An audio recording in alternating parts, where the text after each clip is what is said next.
Hey everybody, it's Gene Marks and welcome back to another episode, the weekly episode of the Paychex Thrive Week in Review. This is where we take news that impacts your business and mine and talk about it just a little bit. So let's get right to it, shall we? The first news comes from ZipRecruiter, the very popular platform for searching for employees. This report comes over Business Wire. ZipRecruiter, they are a leading employment marketplace. They released the results from their second annual employee survey, and they found that there is renewed optimism in the labor market. Let me give you some of these numbers. According to the report, employers are optimistic about 2025. 70% of the surveyed employers say they plan to expand headcount in the coming year, with 53% anticipating modest increases and 2% expecting more significant growth. Meanwhile, 21% are expecting hiring to remain steady, and fewer than 4% expect reductions in their workplace. That's certainly good news.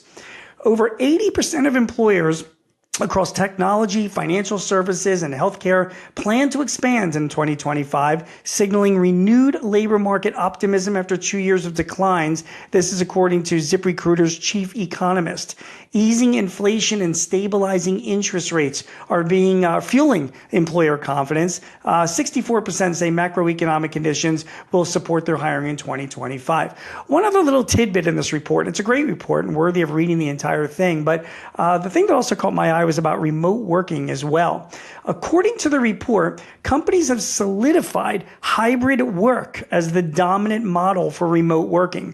40% of employers surveyed support a mix of in-office and remote work in 2024, whereas fully remote work sharply declined to only 7% of the companies surveyed compared to 21% in 2023.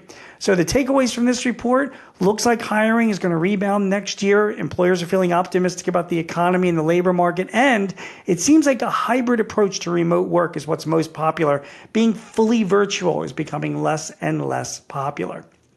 The next bit of news comes from HR Brew. It's hr-brew.com, and it has to do with employees' wellness. HR Brew wrote a piece about actually Chipotle, the awesome, Mexican, taco and fast food chain. They said that this year, they have offered them financial counseling benefit to help employees cope. And this past year, they expanded their financial wellness offerings to include student debt repayment, pay on demand, and a special debit card that helps users build a credit profile. According to Chipotle's director of global benefits, they said that more than 73% of their roughly 125,000 global employees are Gen Zers who are racking up credit card debt quickly and aren't confident in their money management skills. Some other bits of information. Gen Z, single parents, caregivers are in especially financially precarious positions, according to another report by the Guardian Life Insurance Company of America. Yet overall, workers are not happy with their financial situation. Only 32% of workers rate their financial wellness as excellent or very good.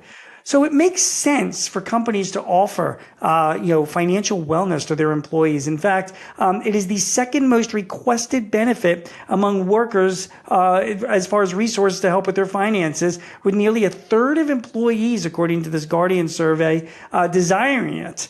The first request was to have employers have a greater share of benefit costs, with 51% of workers citing that. So what's the takeaway from all of this? It's this. A greater percentage of workers are Gen Zers. A lot of them need help with their own financial wellness. It's not just health wellness, it's also financial wellness. So a more popular employee benefit, a growing employee benefit, is providing financial wellness help to your employees. That could be in the form of straight out helping them repay things like student loans, but also help with financial consulting as well, and advice to help them manage their finances that much better. It is a growing need and a growing benefit. Finally, a word from Amazon.com and Intuit, the largest maker of accounting software, particularly for small businesses. According to a CNBC report this week, Amazon's millions of third-party sellers will be able to soon bring their sales and inventory data into its QuickBooks through a new integration. The companies are targeting mid-2025 to bring the product to market, starting with sellers in the U.S. Amazon's marketplace for more than half of all the goods of the retailer is Amazon's marketplace, and the great majority of the Amazon marketplace sellers are small businesses and small merchants. So again, new integration coming between Amazon and QuickBooks. So if you are selling online and you're an Amazon merchant, that'll make it easier to integrate your transactions with your back-end accounting system if you're using QuickBooks. I can tell you there are other third-party applications out there that do this. Some come at a cost, some maybe limited in resources or whatnot. So this will be an interesting little bit of technology to look at, again, if you're an Amazon reseller or you're a merchant. My name is Gene Marks, and you have been watching or listening to this week's episode of the Paychex Thrive Week in Review.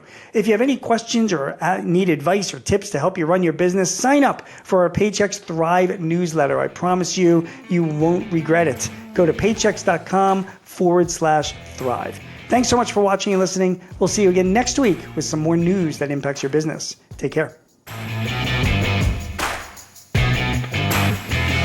Podcast is property of Paychex Incorporated 2024. All rights reserved.